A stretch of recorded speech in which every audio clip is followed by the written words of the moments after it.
আজকে দেখুন আমি আমের জেলি বানিয়েছি। তো জেলিটা কিভাবে বানিয়েছি আর কি কি দিয়ে বানিয়েছি তোমাদের সব কিছু দেখিয়ে দেব। তো তোমরা ভিডিওটা না টেনে প্রথম থেকে শেষ পর্যন্ত ভিডিওটা দেখতে থাকুন। এই যে দেখুন কতটা সুন্দর হয়েছে আমের জেলিটা। এই যে দেখুন, অবশ্যই প্রথম থেকে শেষ পর্যন্ত দেখবেন, না হলে জানতে পারবে না কি কি দিয়েছি আর কি কি দিয়ে বানিয়েছি। এই যে দেখুন কতটা সুন্দর হয়েছে। তো অবশ্যই আমার ভিডিওটা প্রথম থেকে শেষ পর্যন্ত দেখবেন। নমস্কার, কেমন আছো সবাই? আশা করি তোমরা সকলে ভালো আছো, আমিও ভালো আছি। তো আজকের আমি আমের জেলিটা বানিয়েছি কি কি দিয়ে। তো চলুন তাহলে আজকের রেসিপিটা শুরু করা যাক।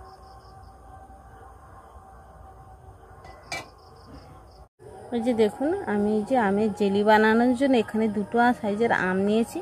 এই যে দেখুন, এই যে দুটো আম, এই দুটো আমকে আমি ছাড়িয়ে নেব। ছাড়িয়ে নিয়ে এই যে গেটাটা নিয়েছি, এই গেটারের মধ্যে চুড়ে নেব। এখন দেখো এই যে দুটো আমকে ছাড়িয়ে নিয়েছি, আর এখানে একটা এই যে গেটার নিয়েছি, এই গেটারটা দিয়ে আমগুলোকে কুড়ে নেব।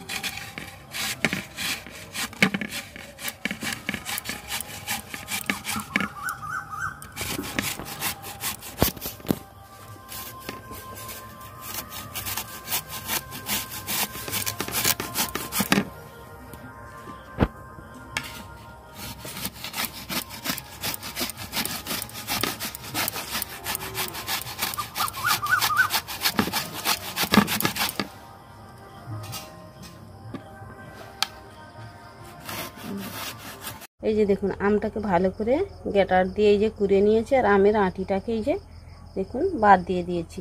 আর এই আমের জেলি বানাতে কি কি নিয়েছি এখানে দেখুন, ধনে আর একটা শুকনো লঙ্কা নিয়েছি, আর নিয়েছি অল্প কিছুটা পানমৌরি, আর অল্প কিছুটা জিরে, আর এখানে ফোড়নে এই যে দেখুন নিয়েছি পানমৌরি আর একটা শুকনো লঙ্কা, আর নিয়েছি লবণ, আর নিয়েছি এক বাটি চিনি। এই কটা হলেই আমার আচারটা বানানো হয়ে যাবে। তা আমের মিষ্টিটা কম বেশি দেখে চিনিটা দিয়ে দিতে হবে। এই যে দেখুন এক বাটি নিয়েছি, যদি লাগে আরও আমি কিছুটা দিয়ে দেবো। তো এখন দেখো আমি ধনে পানমৌরি আর জিরেটা, ধনে পানমৌরি জিরে আর দুটো, একটা দেবো বলেছিলাম লঙ্কা, কিন্তু না দুটো লঙ্কা দিয়ে এই যে দেখুন ভেজে নিয়েছি। এগুলোকে ভেজে নিয়ে আমি এটাকে মিক্সিতে গুঁড়ো করে নেব। এবার দেখুন ভাজা হয়ে গেছে, আর একটা সেন্ট বেরোচ্ছে, খুব সুন্দর একটা সেন্ট বেরোচ্ছে। এবার এটাকে আমি নামিয়ে নিচ্ছি। এখন দেখো আমি কড়ার মধ্যে অল্প কিছুটা তেল দিয়ে দিয়েছি, আর ফোড়নে দিয়ে দেবো একটা শুকনো লঙ্কা, আর দেখুন এই যে নিয়েছি পানমৌরি, এটাকে আমি ফোড়নে দিয়ে দিচ্ছি। লঙ্কা আর পানমৌরিটা ভেজে নিয়েছি। এবার আমি দিয়ে দেবো চিনি,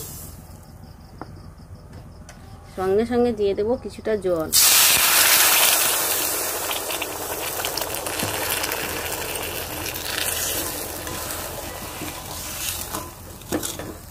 চিনি আর জলটাকে একটু সময় ফুটিয়ে নেব। এখন দেখো চিনিটাকে এই যে একটু সময় ফুটিয়ে নিয়েছি, আর এই সময় দিয়ে দেবো এই যে কুড়ে রাখা আম।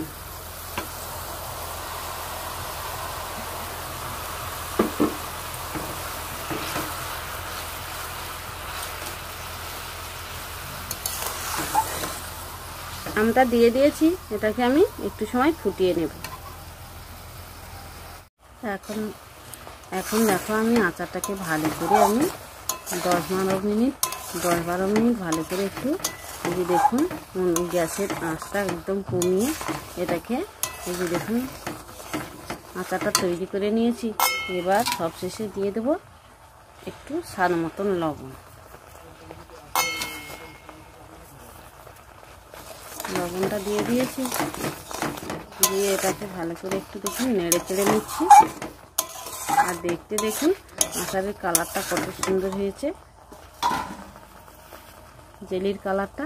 আর এখানে দেখুন এই যে মিক্সিতে আমি ধনে পানমৌরি জিরে আর লঙ্কাটাকে আমি গুঁড়ো করে নিয়েছি। এবার এটাকে আমি দিয়ে দিচ্ছি।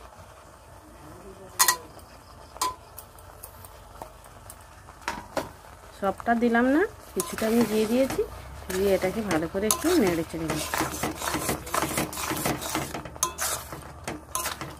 তো এখানে আমি আরও হাফ বাটি চিনি দিয়েছি।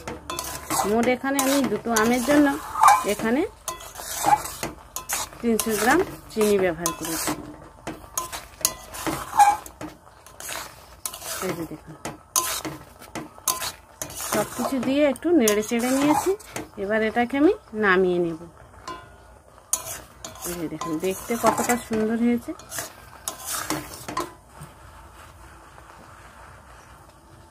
এবার এটাকে আমি নামিয়ে নিচ্ছি। তো এখন দেখো আমি আমের জেলিটাকে একটা প্লেটের মধ্যে নামিয়ে নিয়েছি। আর দেখতে দেখুন কতটা সুন্দর হয়েছে। তো অবশ্যই এইভাবে বাড়িতে বানাবেন। আমার এই আমের জেলিটা কেমন হয়েছে অবশ্যই কমেন্ট করে জানাতে ভুলবেন না। আর দেখুন কতটা দেখতে সুন্দর হয়েছে আর লোভনীয় হয়েছে। তো এখানেই আমি ভিডিওটাই শেষ করছি। দেখাবে অন্য একটি রেসিপির সঙ্গে। এই যে দেখুন কতটা সুন্দর হয়েছে। তো অবশ্যই কমেন্ট করে জানাতে ভুলবেন না। ভিডিওটা প্রথম থেকে শেষ পর্যন্ত দেখার জন্য অনেক অনেক ধন্যবাদ।